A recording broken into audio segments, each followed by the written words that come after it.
Next point आता है हमारा vortex shading, Karman vortex shading. अगला पॉइंट है हमारा कारमान वोटेक्स शेडिंग। और ये क्या होता है? जब रेनॉल्ड्स नंबर बहुत ज्यादा बढ़ जाता है, जब रेनॉल्ड्स नंबर बहुत ज्यादा बढ़ जाता है, यानी ये 30 से ज्यादा हो जाता है, इसकी वजह से दो वोर्टिसेस बनती है behind the body, behind the body या बिहाइंड द सिलेंडर, और ये स्ट्रेच हो जाती है और स्ट्रेच होने के साथ साथ ही अनस्टेबल हो जाती हैं।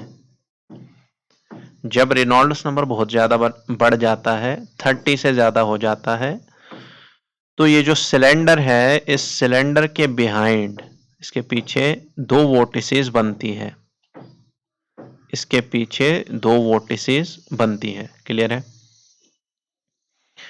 ये जो वोर्टिसेस है ये स्ट्रेच भी हो जाती है और अनस्टेबल हो जाती है, ये स्ट्रेच हो जाती है और अनस्टेबल हो जाती है। अब ये जो वोर्टिसेस है ये आगे चलती रहती हैं, ट्रांसपोर्ट होती हैं ये, और इन दो की जगह और दो ये दो जगह लेती हैं इनकी, ये दो इनकी जगह आ जाती हैं। मतलब ये ट्रांसपोर्ट भी होती है और रिप्लेस भी होती है। ये जो प्रोसेस है ये कंटिन्यूअस होती है, ये जो प्रोसेस है ये कंटिन्यूअस होती है, और इसी को बोला जाता है कारमान वोटेक्स ट्रेल। क्लियर है? क्या बताया हमने? जब रेनॉल्ड्स नंबर बहुत ज्यादा बढ़ जाता है, 30 से ज्यादा हो जाता है, तो दो वोर्टिसेस बिहाइंड द बॉडी और बिहाइंड द सिलेंडर ये स्ट्रेच हो जाती है और अनस्टेबल हो जाती है। अनस्टेबल होने के साथ साथ ये आगे भी चलती हैं, ट्रांसपोर्ट भी होती है, साथ साथ रिप्लेस भी होती हैं। इसको बोला जाता है कारमान वोटेक्स ट्रेल। अब ये जो कारमान वोटेक्स ट्रेल है ये सिमेट्रिकल कॉन्फ़िगरेशन भी शो कर सकता है और स्टैगर्ड कॉन्फ़िगरेशन भी शो कर सकता है। यानी ये जो वोर्टिसेस है, यानी ये वोर्टिसेस क्या शो कर सकती है? वोटेक्स पेयर जो है ये वोटेक्स पेयर सिमेट्रिकल कॉन्फ़िगरेशन, जो इसमें दिख रहा है ये सिमेट्रिकल कॉन्फ़िगरेशन, और ये जो दिख रहा है ये स्टैगर्ड कॉन्फ़िगरेशन है। समझ में आई बात? इस वाले में ये स्टैगर्ड कॉन्फ़िगरेशन है वोटेक्स पेयर का। बात समझ आई? अब वोटेक्स क्या होता है? इसको हम वोटेक्स बोलते हैं। वोटेक्स क्या होता है? ये एक रोटेटिंग रीजन होता है, एक रोटेटिंग रीजन होता है फ्लूइड के अराउंड। ये एक रोटेटिंग रीजन होता है एक बॉडी के अराउंड। किसकी वजह से होता है? ये फ्लूइड की वजह से। समझ में आई बात? तो अराउंड द बॉडी फ्लूइड की वजह से ये जो रोटेशन होता है, रोटेटिंग रीजन जो होता है, इसको हम बोलते हैं वोटेक्स। बात समझ आई? तो पहला पॉइंट हमने यही डिस्कस करा, जब रेनॉल्ड्स नंबर बहुत ज्यादा बढ़ जाता है, दो वोर्टिसेस बन जाती है बिहाइंड द बॉडी और सिलेंडर, और ये स्ट्रेच हो जाती है, अनस्टेबल हो जाती है, ये ट्रांसपोर्ट भी होती है, रिप्लेस भी होती है, और ये कारमान वोटेक्स ट्रेल बनाते हैं। और ये जो कारमान वोटेक्स ट्रेल है इसमें जो वोर्टिसेस है या वोटेक्स पेयर है, ये सिमेट्रिकल कॉन्फ़िगरेशन शो कर सकती है या स्टैगर्ड कॉन्फ़िगरेशन शो कर सकती हैं। क्लियर है यहां तक? अब ये वोर्टिसेस जो है ये शेड हो जाती है, जैसे लीव्स शेड होते हैं ना प्लांट पे, इसी तरीके से ये भी शेड होते हैं, या सांप अपनी खाल जो शेड करते हैं उसको शेड उसी को बोलते हैं हम। ये जो शेड है, मतलब ये जो वोर्टिसेस है ये शेड हो जाती है एक साइड से, मतलब इस साइड से ये शेड हो जाती है। क्लियर है?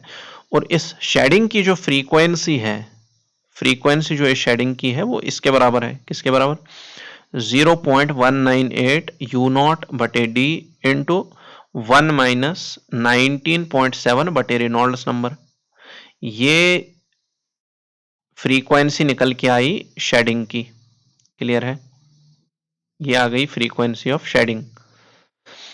अब अगर हम इसमें देखें, ये एफ को इधर ही रखा, इस डी को इधर मल्टीपल करा और यू नॉट को डिवाइड में लाया। क्लियर है? तो क्या बना F इंटू डी बटे यू नॉट। अब ये जो नंबर है इसको बोलते हैं हम स्ट्रोहल नंबर। ये जो नंबर बना स्ट्रोहल नंबर बना, ये डायमेंशनलेस नंबर हो गया यहाँ 0.198 इंटू 1 माइनस 19.7 बटे रेनॉल्ड्स नंबर, इसको बोलते हैं स्ट्रोहल नंबर। इस शेडिंग की वजह से डेवलप होता है एक पीरियोडिक फोर्स लेटरल डायरेक्शन में। क्लियर है? इस शेडिंग की वजह से डेवलप होता है एक पीरियोडिक फोर्स लेटरल डायरेक्शन में। अगर इस लेटरल डायरेक्शन वाला जो फोर्स है इसकी अगर फ्रीक्वेंसी मैच हो गई किसके साथ, नेचुरल फ्रीक्वेंसी के साथ, अगर फ्रीक्वेंसी इस लेटरल फोर्स की किसके बराबर हो गई, नेचुरल फ्रीक्वेंसी के बराबर, तो लार्ज लेटरल फोर्सेस कोलैप्स करते हैं। ये कंसेप्ट यूज होता है कहां, इन द डिजाइन ऑफ टाल चिमनीज, सस्पेंशन ब्रिज, टेलीफोनिक या इलेक्ट्रॉनिक वायरस, इनमें ये यूज होता है। क्लियर है? सिंगिंग अगर हम देखें टेलीफोनिक वायर का, ये किसकी वजह से होता है, कारमान वोटेक्स ट्रेल की वजह से होता है। क्लियर है? समझ में आई बात यहां तक? नेक्स्ट पॉइंट आता है हमारे पास लिफ्ट फोर्स क्या होता है। नेक्स्ट पॉइंट आता है हमारा लिफ्ट फोर्स क्या होता है।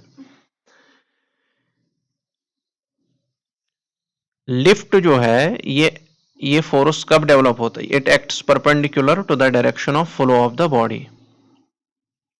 लिफ्ट डायरेक्शन ऑफ फ्लो की परपेंडिकुलर डायरेक्शन में क्या होता है, एक्ट होता है। समझ में आई बात? अब लिफ्ट जनरेट कैसे होता है, ये जनरेट होता है due to pressure difference on the two sides.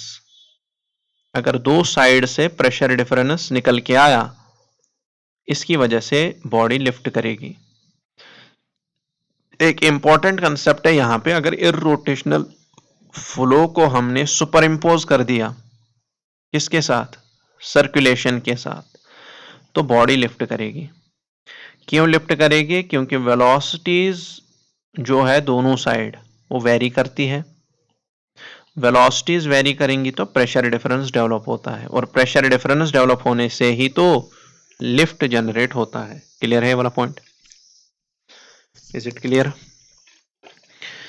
जैसे हमारे पास ये इररोटेशनल फ्लो है, ये फ्लो जो है इररोटेशनल है, और ये सर्कुलेशन है, ये भी इसी डायरेक्शन में, ये भी इसी डायरेक्शन में, दोनों जुड़ गए। क्लियर है? और नीचे ये इस डायरेक्शन में और सर्कुलेशन में, यहां डायरेक्शन देख लो ये है, तो ये सबट्रैक्ट होंगे आपस में, तो नेट फोर्स जो है वो अपवर्ड हो जाएगा यहां पे, क्योंकि ऊपर फोर्स बड़ा बहुत ज्यादा। क्लियर है? अच्छा, एक बॉडी जो लिफ्ट करेगी due to the pressure difference, इस कंसेप्ट को हम बोलते हैं मैग्नम इफेक्ट। क्लियर है यहां तक? समझ आई बात? तो ये जो बॉडी है ये लिफ्ट करेगी और इसको बोला जाता है मैग्नम इफेक्ट। समझ में आई बात? नेक्स्ट पॉइंट आता है हमारे पास लिफ्ट ऑन एरोफॉइल। तो इस वाले कंसेप्ट में हमने बताया लिफ्ट तभी होगा जब प्रेशर डिफरेंस होगी दो साइड से। लिफ्ट लगता है perpendicular to the direction of flow. Irrotational flow के साथ हमने जोड़ा क्या, सर्कुलेशन, तो वेलोसिटीज वेरी करेंगी दोनों साइड। ये आपको दिख रहा है यहाँ पे वेलोसिटी वेरी करी, इस साइड ज्यादा वेलोसिटी, इस साइड कम वेलोसिटी, तो प्रेशर डिफरेंस डेवलप हुआ। प्रेशर डिफरेंस डेवलप होने की वजह से क्या करेगी, ये बॉडी लिफ्ट करेगी। अगर हम देखें लिफ्ट ऑन एरोफॉइल, ये जो एरोफॉइल है ये सिमेट्रिकल भी हो सकता है, एसिमेट्रिकल भी हो सकता है। सिमेट्रिकल में आपका ये हॉरिजॉन्टल हो सकता है या इंक्लाइनेड हो सकता है। हॉरिजॉन्टल इस तरीके का दिखेगा आपको एरोफॉइल, इसमें कोई लिफ्ट जनरेट नहीं होगा। क्यों? क्योंकि यहां सर्कुलेशन नहीं होगी। इस नेक्स्ट पॉइंट है हमारा इंक्लाइनेड। अगर इंक्लाइनेड है तो यहां सर्कुलेशन डेवलप होगी, सर्कुलेशन डेवलप होगी तो लिफ्ट भी होगी। यहां प्रेशर ऊपर कम मिलेगा, यहां प्रेशर जो है वो ज्यादा मिलेगा, तो due to the pressure difference ये बॉडी लिफ्ट करेगी इंक्लाइनेड। एसिमेट्रिकल में अगर देखोगे इस तरीके का दिखेगा एसिमेट्रिकल, यहां से लेकर यहां तक की दूरी क्लियर है? इसको सी से डिनोट करते हैं, इसको बोलते हैं जियोमेट्रिक कॉर्ड। और ये जो एंगल थीटा है इसको इसके साथ बन रहा है, ये कॉर्ड के साथ, इसको बोला जाता है क्या? इसको बोला जाता है एंगल ऑफ अटैक। कोई दिक्कत इसमें? कंसेप्ट यहां पे भी क्या है, अगर इररोटेशनल फ्लो के साथ हमने सर्कुलेशन जोड़ दिया तो बॉडी लिफ्ट करेगी। समझ आई बात? मान लो ये थीटा अगर 0 के बराबर हुआ तो बॉडी लिफ्ट नहीं करेगी। क्लियर है? और अगर आपने थीटा का वैल्यू जो है बहुत ज्यादा बढ़ा दिया तब भी बॉडी लिफ्ट नहीं करेगी, क्योंकि बाउंड्री लेयर सेपरेट हो जाएगी। इस कंसेप्ट को बोलते हैं स्टालिंग। कुछ इंपॉर्टेंट रिलेशंस है जो याद होनी चाहिए, जैसे circulation is equal to pi into C, C मतलब geometric chord, U naught free stream velocity sine theta, pi into C into U naught sine theta, lift force pi into C rho U naught का square into sine theta. यहाँ lift force किसके बराबर होता है? 1/2 C L rho, A V square A की जगह क्या है? C into L. जो सी एल है ये किसके बराबर है? 2 पाई साइन थीटा के बराबर। क्लियर है?